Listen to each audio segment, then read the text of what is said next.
Hello friends, very good morning. Welcome back to 3rd July Hindu news analysis from LTX classes. Friends, in this particular session, first of all, we will see the agenda of the articles that we will discuss in the today's class. And after that agenda is completed, then we will take each and every article and we will do a detailed discussion. Okay, friends, we are picking these articles from the Delhi edition of The Hindu newspaper. We are picking the articles from the Delhi edition of The Hindu newspaper.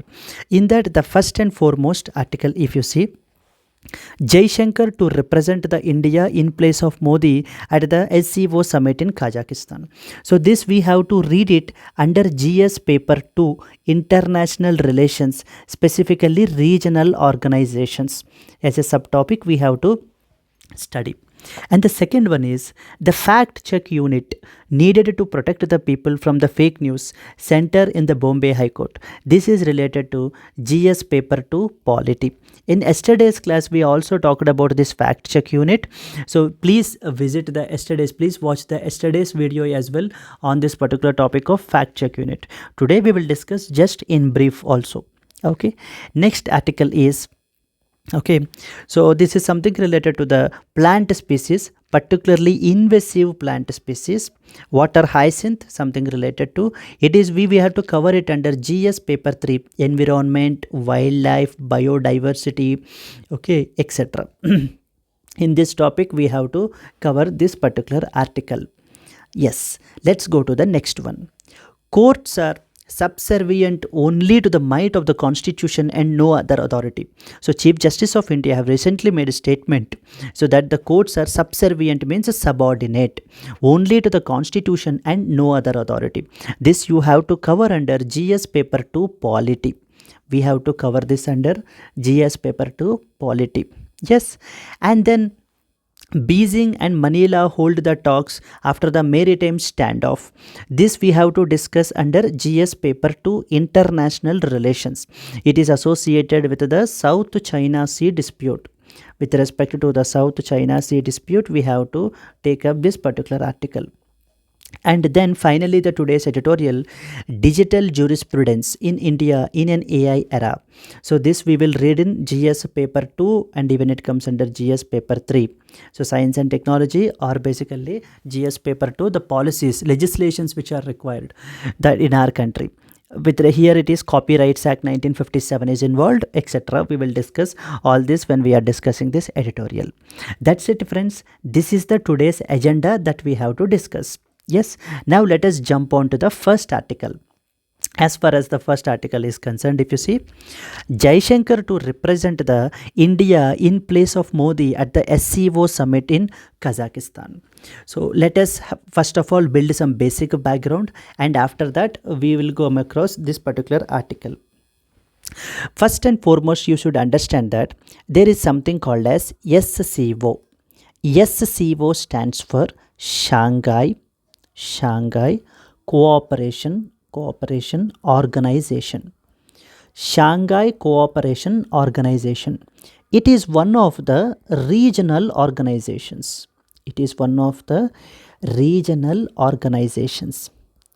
Friends, you are already familiar with United Nations, right? United Nations organization where we have around from all the regions 193 plus member countries are there in the United Nations organization. So that means the membership in this organization is from all the regions. Okay, be it from the African region or from the American or from the Asian, West Asian. So there are so many members in United Nations organization. But on the other side, when you come to regional organizations are specific to that particular region only. One such example is this is Shanghai Cooperation Organization. And we have other examples also. Like for example, we have something called as BIMSTEC. BIMSTEC stands for Bay of Bengal initiative for multi-sectoral technical and economic cooperation. Okay, This is what is BIMSTEC stands for. That means the Bay of Bengal Initiative for Multi-Sectoral, Technical and as well as Economic Cooperation. This is what does BIMSTEC stands for. And we have the other important organization called as IORA. IORA stands for Indian Ocean Rim Association. Indian Ocean Rim Association. Then we have ASEAN, which stands for Association of Southeast Asian Nations. Everybody knows it, right? Association of Southeast Asian Nations. So these are some of the important regional organizations apart from Shanghai Cooperation Organization. Friends, regional organization as a topic is very, very important for the UPSC perspective. Always these organizations will be in the news for some or the other reason. Therefore, you are expected to know thoroughly these particular regional organizations. So as far as today's article is concerned, we will focus ourselves on Shanghai Cooperation Organization only. So these organizations, that is BIMSTEC, IORA, ASEAN, these organizations we will discuss in the subsequent classes. So that is, we will cross the bridge whenever it comes. Like means, it means that whenever these organizations are in the news, then we will discuss about these organizations. Let's restrict to Shanghai Cooperation Organization. So SCO, what is SCO? Shanghai Cooperation Organization. Shanghai is a city in which particular country? Shanghai Cooperation Organization. Shanghai is a particular city in which particular country? It is in the China. This SCO was basically a Eurasian. It is a Eurasian, Europe plus Asian, Eurasian political, economic and as well as the security organization. It is a political, economic and as well as a security organization.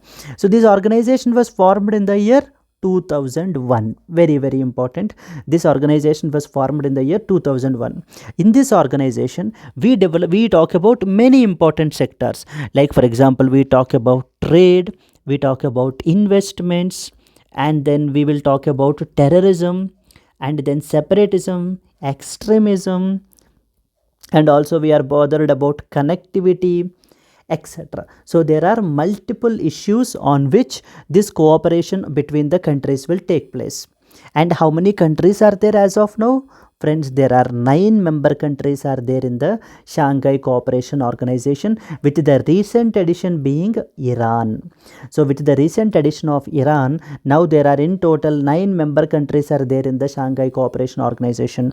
And now this year, that means later in the year 2024, it is expected that one more country is going to join, which is present observer, and now it is going to acquire this membership, that is known as Belarus. Belarus is also one more country which will join by the year end of 2024. So then 9 plus 1, it will become the 10 country grouping. Shanghai Cooperation Organization will become 10 country grouping. Clear? Then an important question comes, whether India is a member of the Shanghai Cooperation Organization or not. Yes, friends, India is a member of the Shanghai Cooperation Organization. We are a member. But then a question comes, are we a founding member? Are we the founding member? What does it mean by founding member? Founding member means which was formed like it was in 2001. Friends, you should understand that India is not a founding member of the Shanghai Cooperation Organization. In fact, we were joined in the year 2017. In the year 2017, India formally joined the Shanghai Cooperation Organization. If somebody asks you whether India is a member of SCO or not, yes. And it was joined in the year 2017 in the Shanghai Cooperation Organization. Along with us, there was one more country also, which is our enemy, which is Pakistan. Okay, Pakistan, along with Pakistan, India and Pakistan. So we became the member countries of the Shanghai Cooperation Organization in 2017. And more recently, what was that country more recently added? Iran was the country more recently added. And which country is expected to join by the 2024 year end? It was Belarus. Belarus is one more country which is expected to join. With the Belarus, it will become 10 countries. But as of now, today, if you see, there are 9 member countries. Yes, clear, right? Then now the issue, why it was in the news? Because it was in the news because in Astana, which is the capital for Kazakhstan, which is a Central Asian country. So here a SCO summit is going to take place. SCO summit is underway. It is going on now. SCO Summit 2024 is going on here, which is related to the Council of the Heads of the State. The Council of the Heads of the State, that is what is the name of this summit. The Council of the Heads of the State is the name of this summit. So the Council of the Heads of the State SCO meeting is underway. In which particular country? It was in Kazakhstan, and specifically which place? Astana.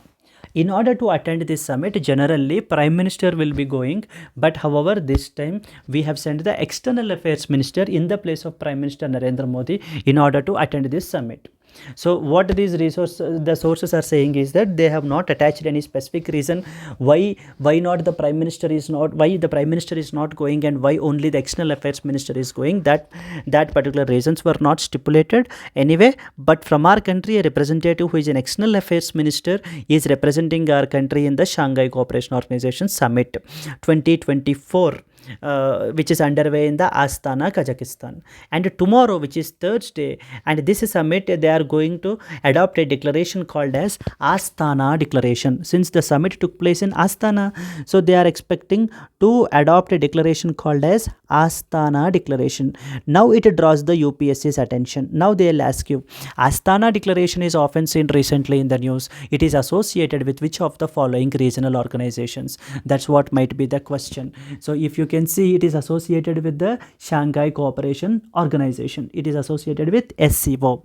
Okay, they'll give the options like BIMSTEC, IORA, ASEAN. Likewise, generally wherever the particular meeting is happening, so that particular country's name or the place name will be taken as a declaration. For example, let me tell you one more example.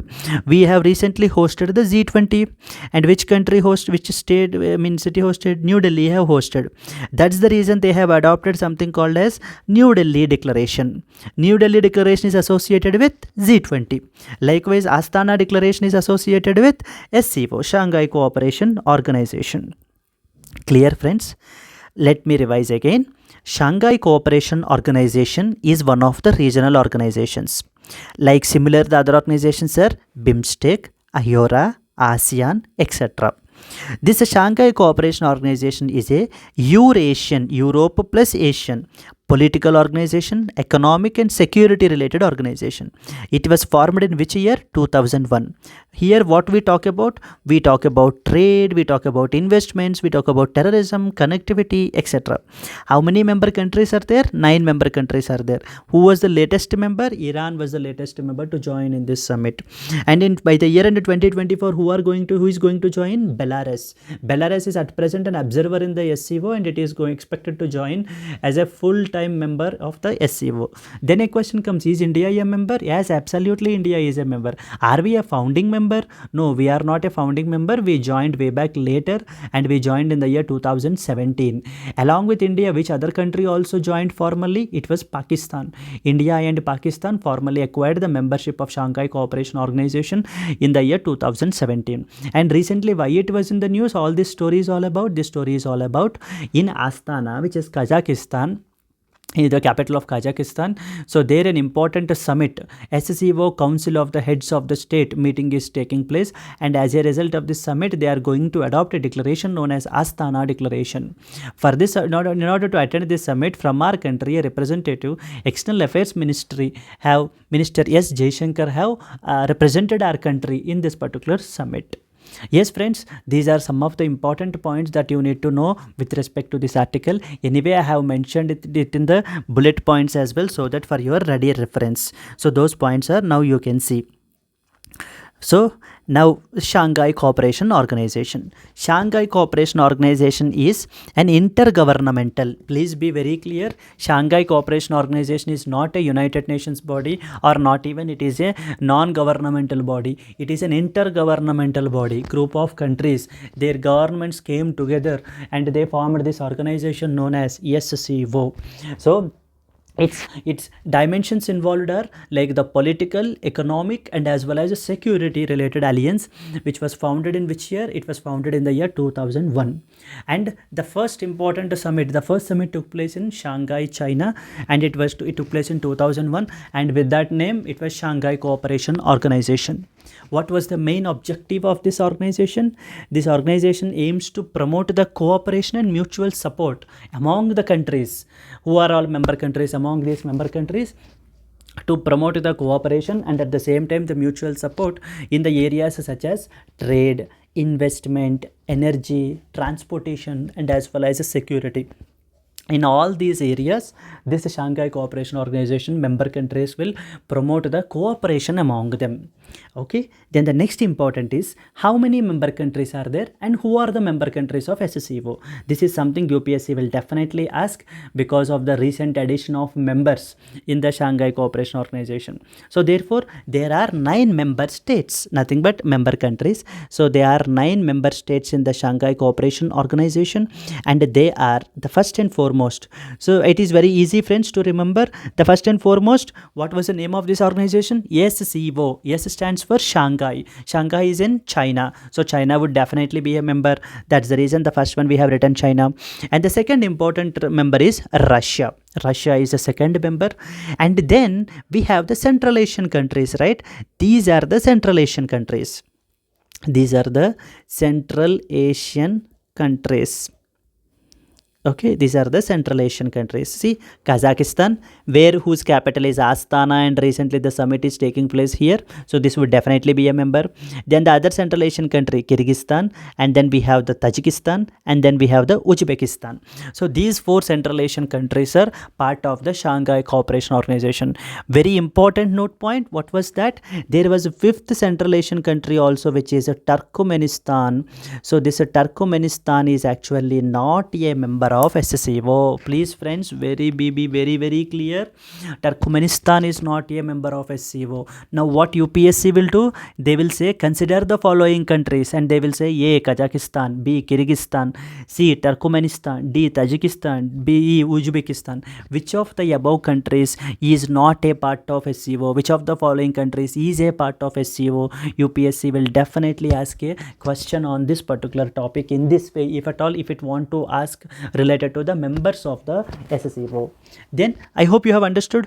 First of all, China will be a member. Second one, Russia will be a member. And then out of 5 Central Asian countries, 4 Central Asian countries are the members of SCO, except the another Central Asian country, which is Turkmenistan. Turkmenistan is not a member of SCO. You need to be with double clarity you should have over this particular thing, because these are the silly mistakes that we will do, and these silly mistakes will cost us 1 year recently. Yes, friends. Then what are the other important things? Then I said that India is a member. Yes, India is a member. India and as well as Pakistan joined together, and we formally joined in the year 2017. 2017, India and as well as Pakistan were also the members, became the members of SCO. And finally, what was the latest addition? Iran was the latest addition in the SCO grouping. Very important. And these are the 9 countries of SCO. What are they? First one is China, second one is Russia, and then we have the 4 Central Asian countries. Please neglect Turkmenistan, don't include it here. And then we have India and Pakistan, and finally we have the Iran. These are the countries. And which was that country which is waiting in pipeline now? It was Belarus. Okay, we will come to it again. I have written some important note points as well, because you might miss that points. In order to avoid that, so I have written those points also. Central Asian country Turkmenistan is not a member of SCO. Must and you should know the point definitely. Next one is Iran is the latest member of SCO as of now, as of today, as of July 2024. Iran is the latest member of the Shanghai Cooperation Organization. Belarus have not yet become a full member. It is expected to become full member by the year end, which is 2024. Year end of 2024. I have mentioned that point as well.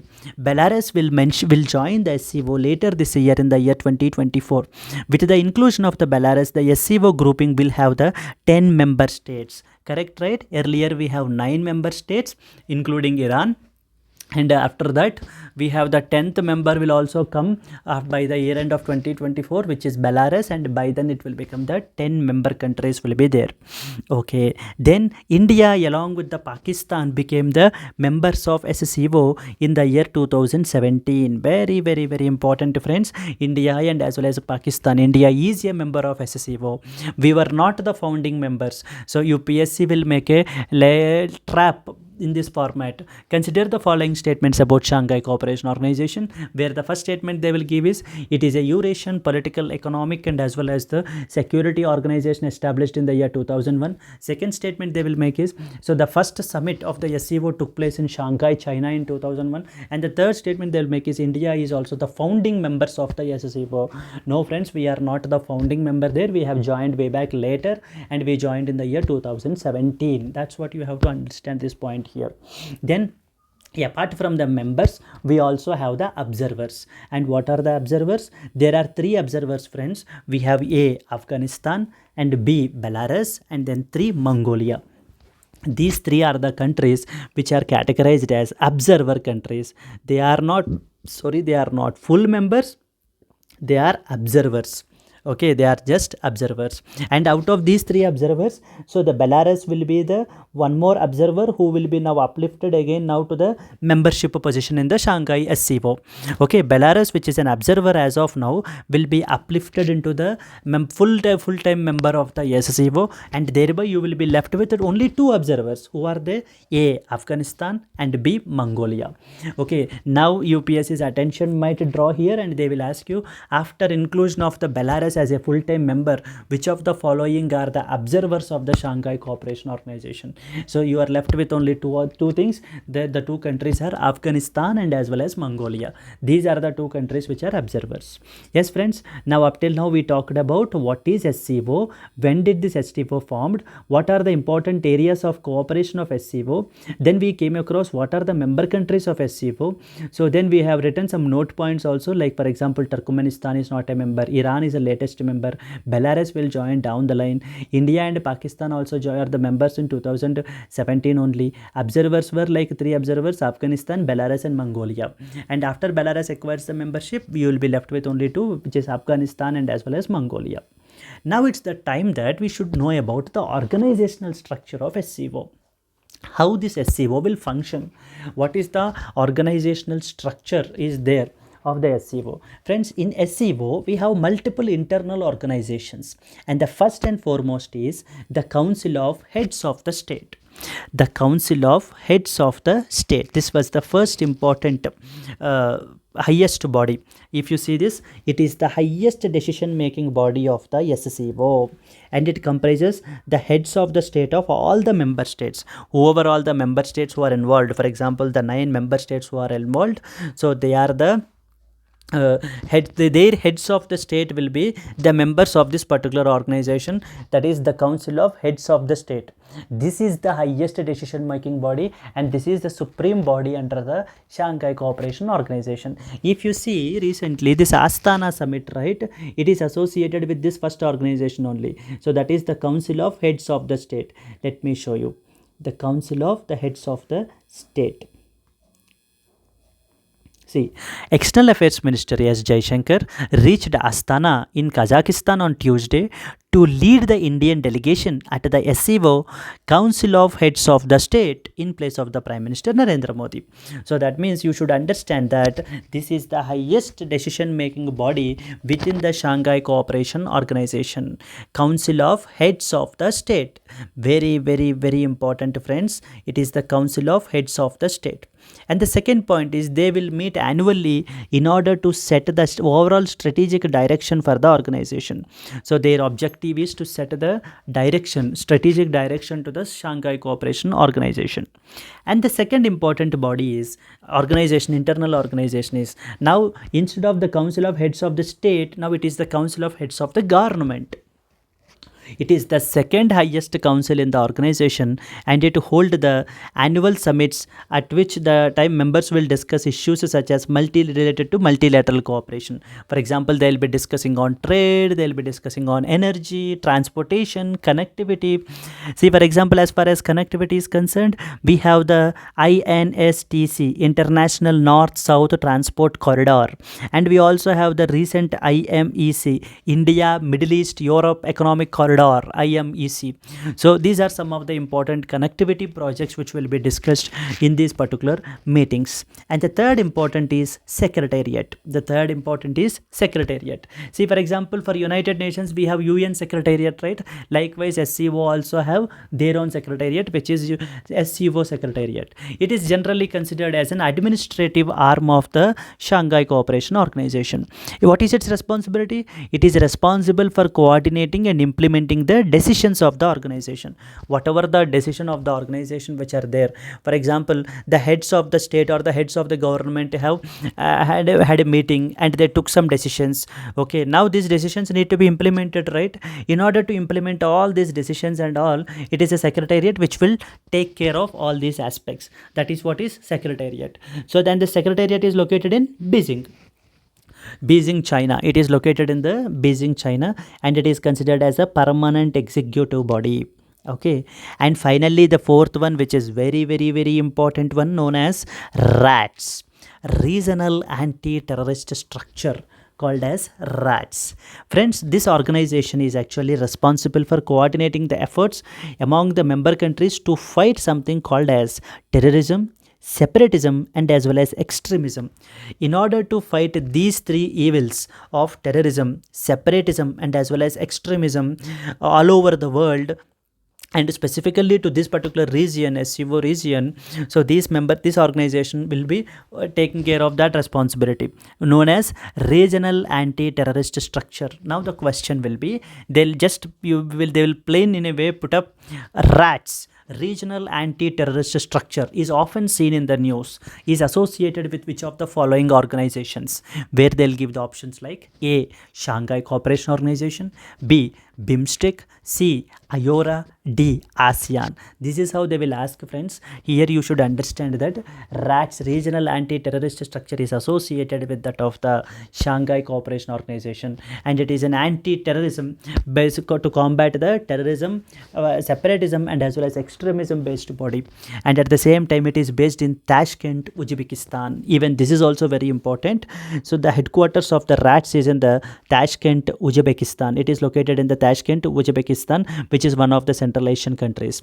Likewise, previously we talked about secretariat. Secretariat is in the Beijing, China. Okay, secretariat is located in Beijing, China. So therefore, if you summarize the organizational structure, friends, we have other important organizations or other organizations also, like for example business council, etc. But apart from that, these four are very, very important organization. What are they? The first and foremost is like the Council of the Heads of the State, which is a supreme decision making body. And then we have the second one, the Council of the Heads of the Government, which is a second body. And the third one is the Secretariat. And then the fourth one is finally RATS, Regional Anti-Terrorist Structure.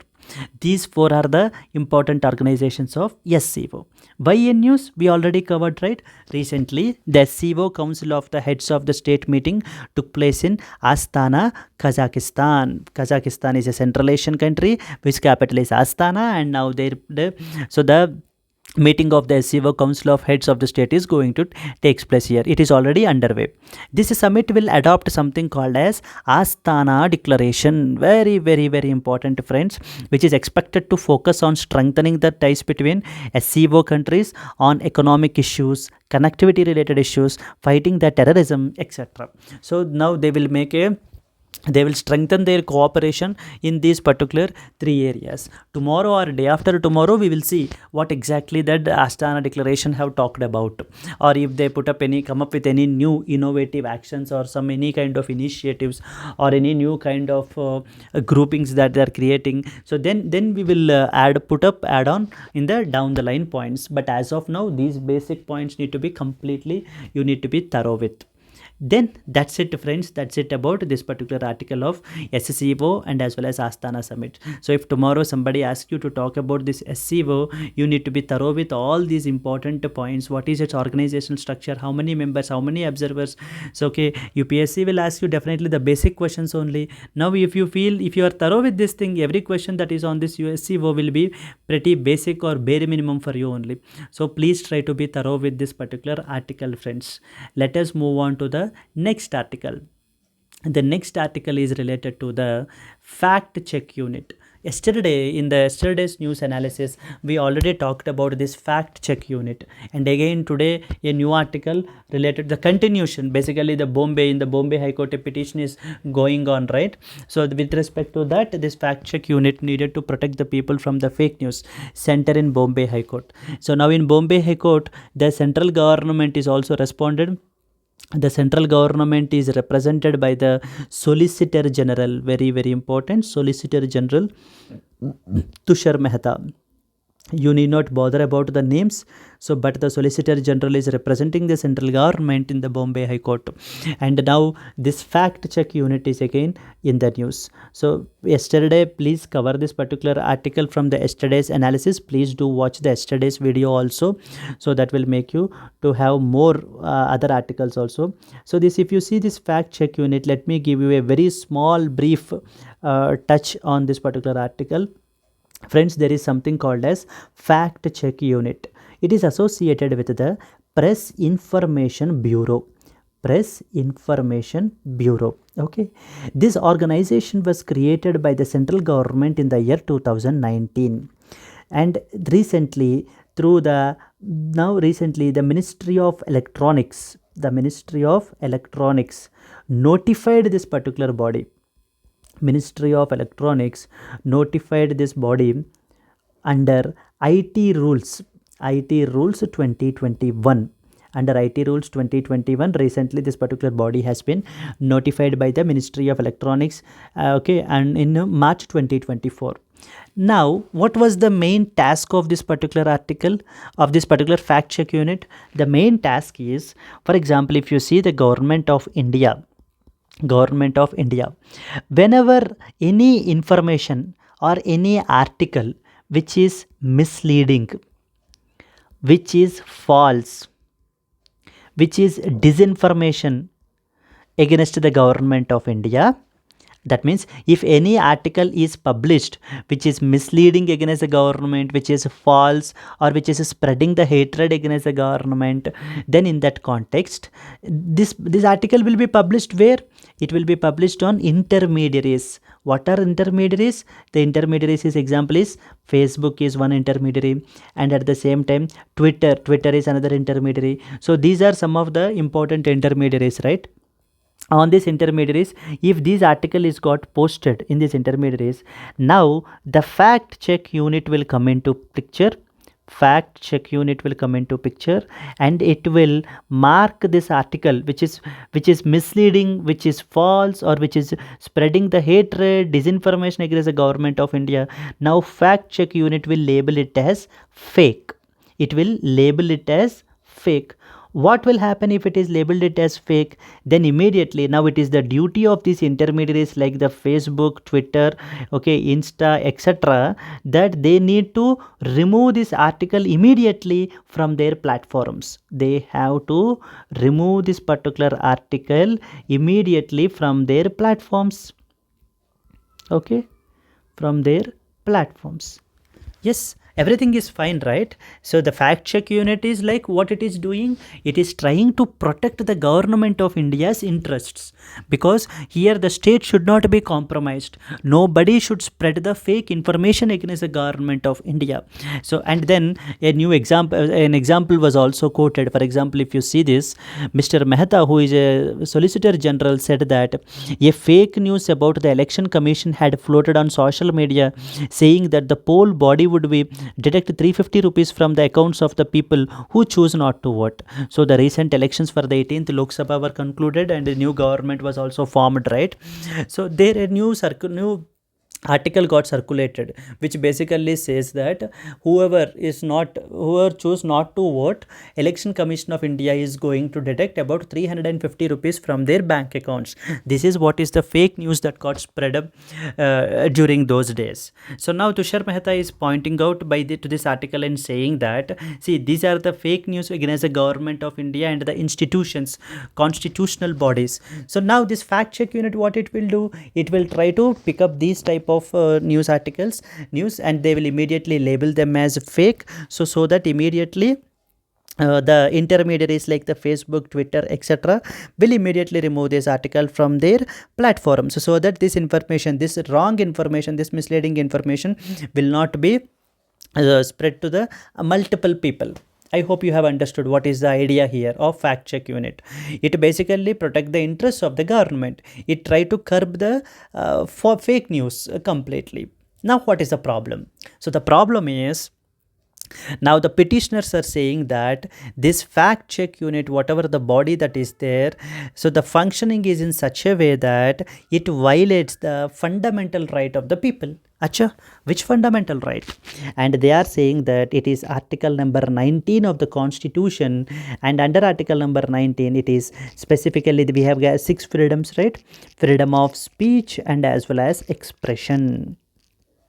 Now the petitioners are saying that article number 19 will be violated, the freedom of speech and as well as expression will be violated if this fact check unit is constituted. Why? Because if you see the clear functioning, there might be a possibility that, for example, let us assume that an opposition member or somebody who is constructively criticizing the government, not a false claim, they are constructively criticizing the government regarding, let's say, a particular policy or a decision of the government, then in that context, what this particular XYZ person will do, he will publish some article.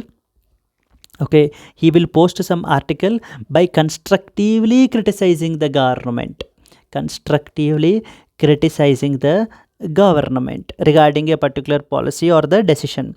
Where he will post, he will be posting on these intermediary platforms only, like the Facebook and as well as Twitter or Instagram or whatever the other platforms which are there. Now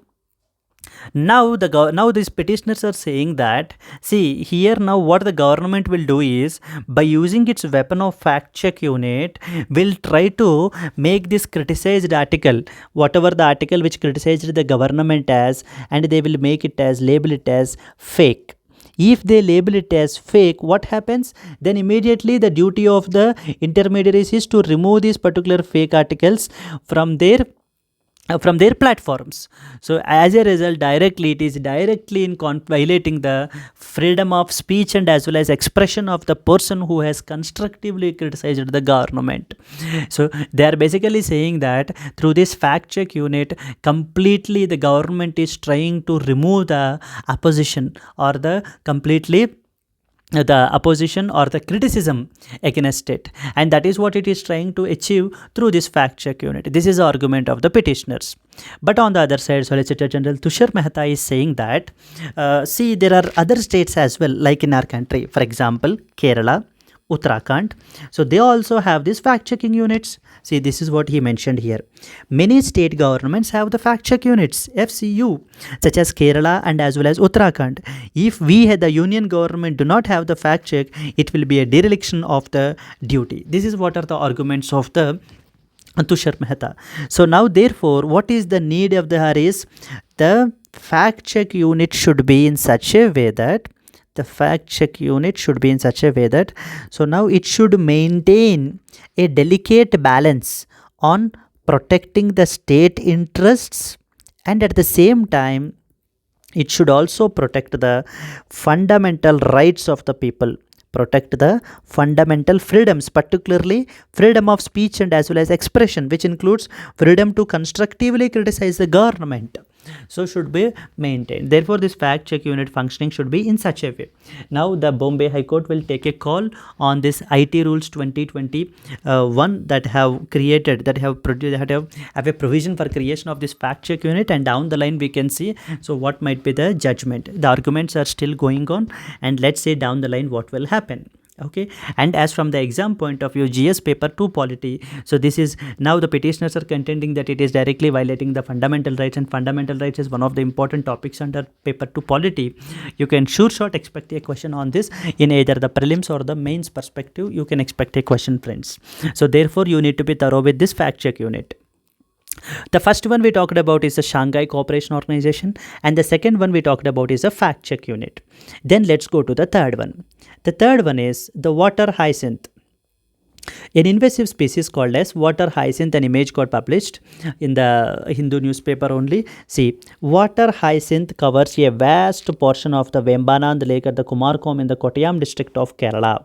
So by pointing this image, so this invasive species, friends, very important. This water hyacinth is a invasive species or an invasive alien species. It is detrimental to the fish and other aquatic species, and also it affects the flow of the water also. Now this water hyacinth species is an invasive alien species, and it is actually detrimental to the fish and as well as the other aquatic species there, and it is also even blocking the flow of the water. It is affecting the flow of the water.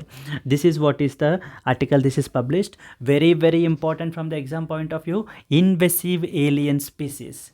You should start with what are invasive alien species. Let us start with that. See, invasive alien species refers to the plant or the animal species. It can be a plant like, for example, water hyacinth. It can be a plant like water hyacinth, and at the same time it can be an animal species also. For example, let me take it to another current affair which was in the news way back, which was related to Indian crows. As far as Indian crows is concerned, these Indian crows are considered as an invasive alien species, particularly animal species, in a country called as Kenya. In the Kenya, so these invasive alien species are considered, the Indian crow population, Indian crows which are there, are considered as an invasive alien species, and the government have recently taken a decision to kill millions of crows in the Kenya. So because they are creating a lot of disturbances, and they are disturbing the ecosystem completely. So therefore this is also one of the invasive alien species. Now what are invasive alien species? They refer to plant and animal species which are not native to India. Friends, every country will have their own invasive alien species. For example, Kenya will say that invasive alien species refers to plant or animal species which are not native to Kenya. Likewise, for every country, the perspective will change. Since we are talking from the Indian perspective only, we are saying that, so these are what are these species? These are basically plant or animal species. They are actually not our native. They are not a part of our country. But however, they have been brought from somewhere, okay, either by accidentally or intentionally they have been brought by somebody, and their introduction, what is doing? Their introduction is adversely impacting the existing wildlife or its habitat. Such a species is regarded as the invasive alien species. What is invasive alien species? Invasive alien species is basically the plant or animal species which is not native to India, but however their introduction into our country is making the existing wildlife and its habitats are adversely impacted because of this species. This species is regarded as the invasive alien species. For example, water hyacinth, which we recently seen in the image, ranks as the world's most widespread invasive alien species on the land. Very important point, friends. This invasive alien species, sir, as far as this water hyacinth is considered, it is ranked as number 1. It is considered as the most invasive alien species. For example, if it was introduced in a particular country accidentally, then immediately, so their spread will be in such a way that it will be very huge, and at the same time it will destroy the entire ecosystem that is there, and the species which are living in that ecosystem, they are all will be affected because of this species. That is that much invasive, powerful is this water hyacinth species. Now you are expected to know what are some of the important factors which are responsible for this invasive alien species. The first and foremost is climate change. So because of due to this climate change also, so the many new species are getting turned up into the invasive alien species. And the second important is, now comes the globalization. Because of this globalization of trade and as well as travel, so the people along with them or by the movement of the vehicles, by the movement of the people. So these species are also moving from the one particular country to another country, either some with somebody, sometimes like accidentally or sometimes intentionally. People with malintentions will also spread, with wrong intentions will also spread this particular type of species. Okay, and the third one is, as I said, human introduction of exotic species. For example, if somebody brought a species kind like this for a gardening purpose without knowing its impact, so then if it escapes from their own a secured area to the another important, this the cultivated areas to another important areas, so there also it will impact a huge, it will create a huge impacts. So these are some of the factors which are responsible for the invasive alien species. Now the question comes, what are the international initiatives which have been taken in order to protect, in order to reduce the extent of this invasive alien species? Correct, right? Since these species are affecting their wildlife and as well as biodiversity a lot, in that context there is a dire need to contain them, we have to reduce them, we have to eliminate them. So that's what the initiatives. So the first and foremost initiative is very, very, very important. So specifically from the, not only from the invasive alien species perspective, in an overall general biodiversity perspective, the first point is very important. Something called as the Kunming-Montreal Global Biodiversity Framework 2022 was recently adopted as part of something called as CBD, Convention on Biological Diversity. So here the governments have committed to reduce the rate of introduction and as well as establishment of invasive alien species by at least 50% by 2030. At least by 50% by 2030, the government is aiming to reduce, committed to reduce the rate of introduction and as well as their establishments. So this is what is a commitment that the governments have made in the Kunming-Montreal Global Biodiversity Framework, which took place in the year 2022 as a result of the outcome of the CBD, Convention on Biological Diversity. The second initiative is CBD, the Convention on Biological Diversity. Friends, this is an international agreement which took place in the, which was signed in the year 1992 in the Rio Earth Summit. Okay, in the Rio de Janeiro is in Brazil. In Brazil, in the year 1992, an important summit took place called as Rio Earth Summit, and in this summit, this convention known as Convention on Biological Diversity was adopted. What is the main objective? To protect the biodiversity all over the world. So here, even in this convention also has recognized the impact of the invasive alien species, and they said that it recognized the invasive alien species as a major threat to the environment, second only to the habitat destruction. After habitat destruction, the second direct threat to the environment is this invasive alien species. So therefore they are saying that there is a dire need to reduce the impact of these invasive alien species. Then at the same time, the third one is CITES initiative, Convention on International Trade in Endangered Species of Wild Flora and as well as Fauna. It is an initiative which took place in the year 1975.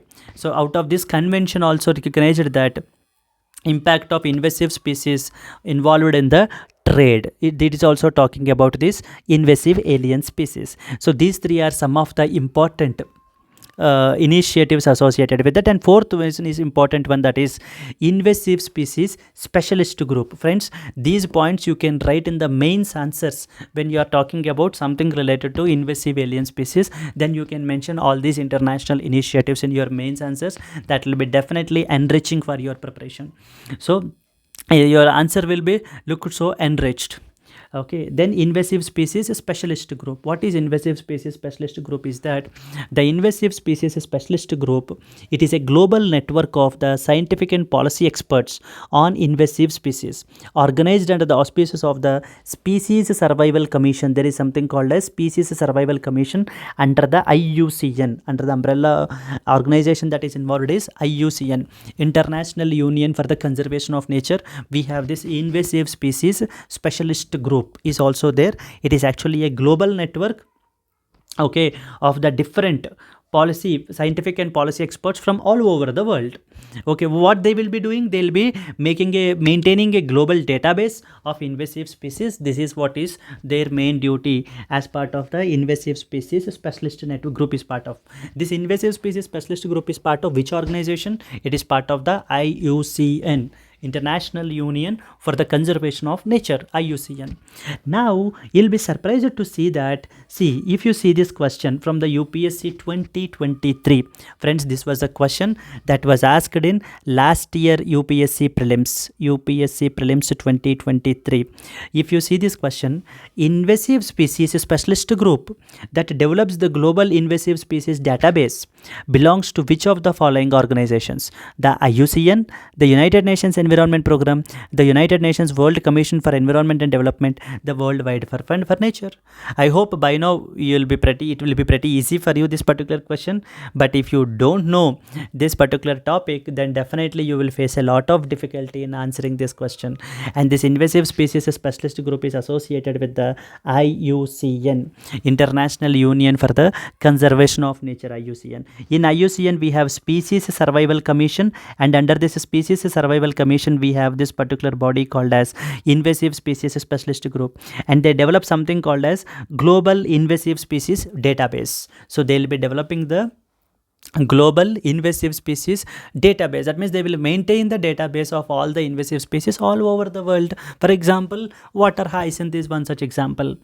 Yes friends, clear, understood, right? That's it. Let's go to the next article. Courts subservient only to the might of the Constitution and no other authority. So recently Chief Justice of India, so while inaugurating the new court complexes, has made a statement by saying that the courts are subservient. Subservient means subordinate to the Constitution. Okay, they are subordinate to the only to the might of the Constitution and no other authority. Okay, so here the Chief Justice of India is making some important remarks regarding all these things, where he also talked about the climate change and where there is a dire need to, we need to take care of it. So by making our lifestyles green lifestyles, we have to adopt into a green lifestyles. So this is what is the sum of the, and we have to reduce the carbon emissions. So these are some of the important remarks that the Chief Justice of India have made during this particular foundation ceremony that he have attended recently. Now you need to know some important points about the Chief Justice of India. We assume that you have zero knowledge with respect to these articles. That's the reason we proceeded from the zero only. Okay friends, if you really like our videos and if you are able to understand our videos, please do like and as well as comment. That will definitely be the boosting and as well as encouragement for us from the LTX classes. Okay, the first point, if you see, the Chief Justice of India is head of the judiciary overall. He is the head of the judiciary, and at the same time he is also the head of the Supreme Court of India.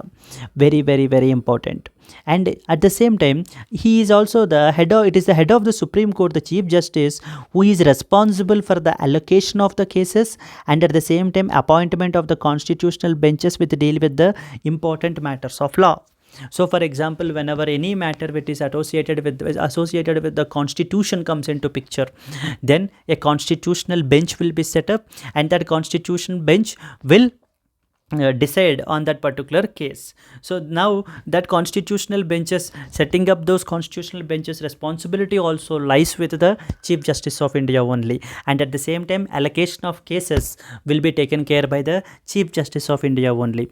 What are, now I thought to mention here, what are the qualifications to become a Chief Justice? Can you and as well as me can become the Chief Justice of India? Yes, we can become the Chief Justice of India, but provided we satisfy these qualifications.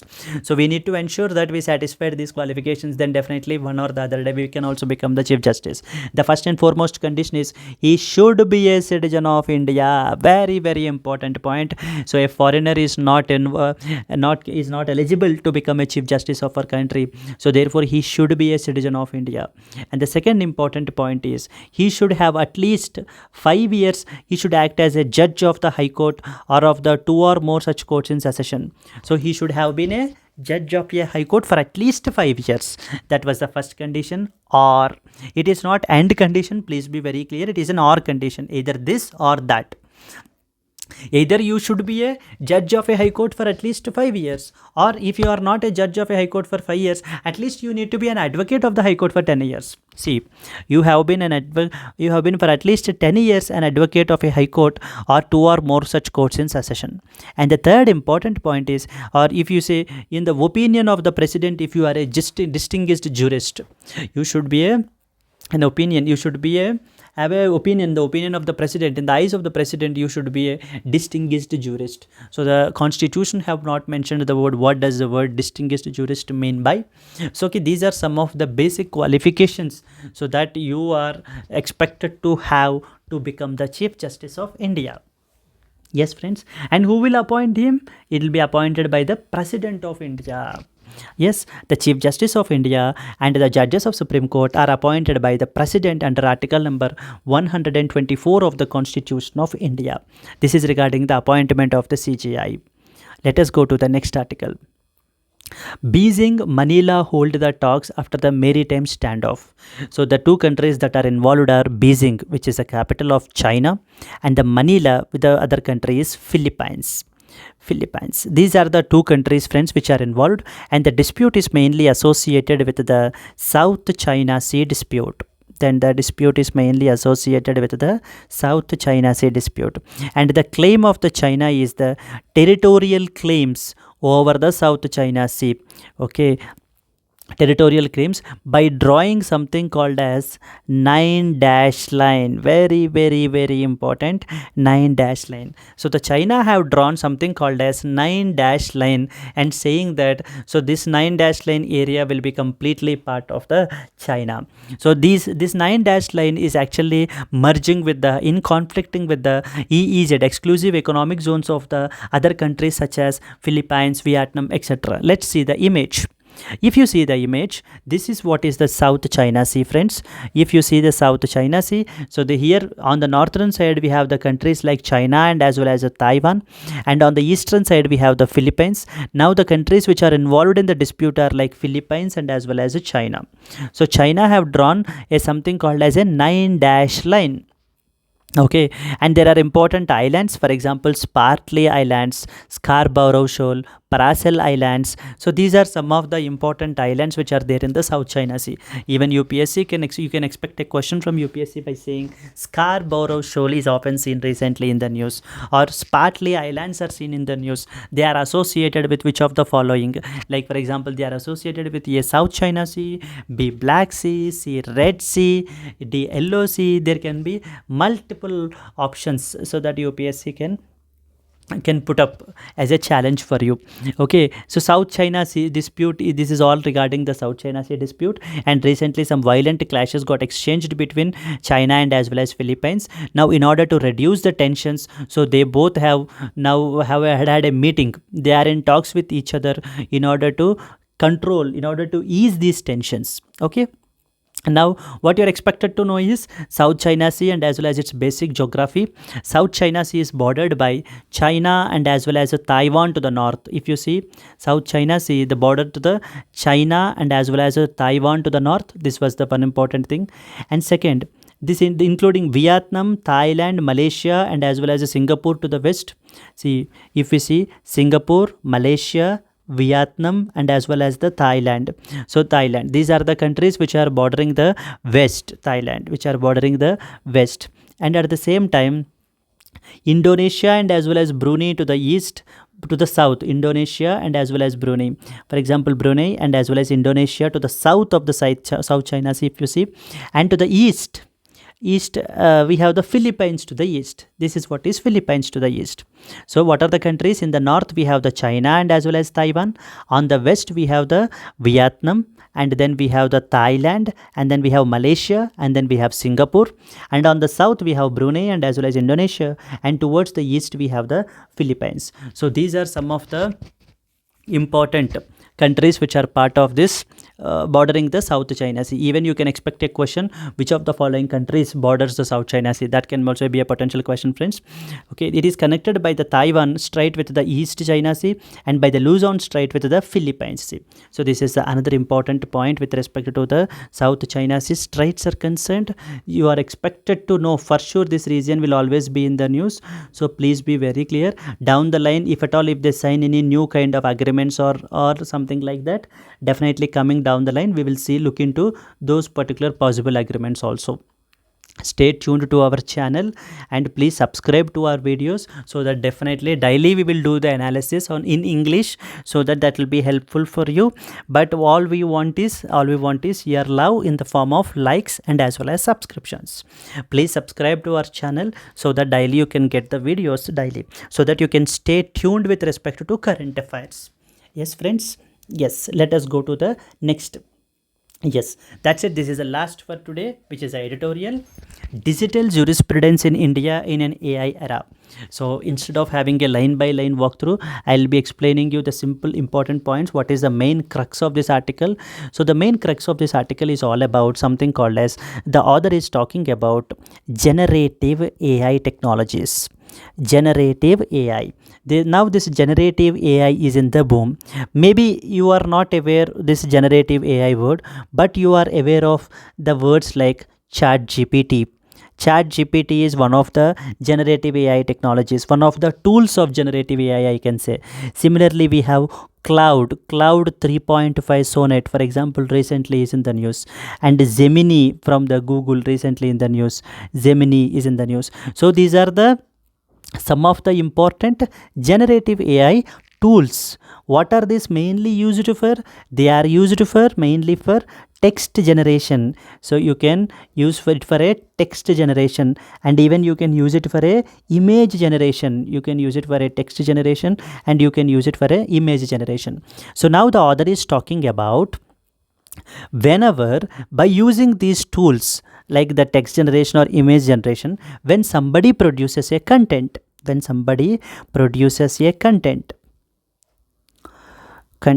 rather than when somebody produces a content, let me first start from here.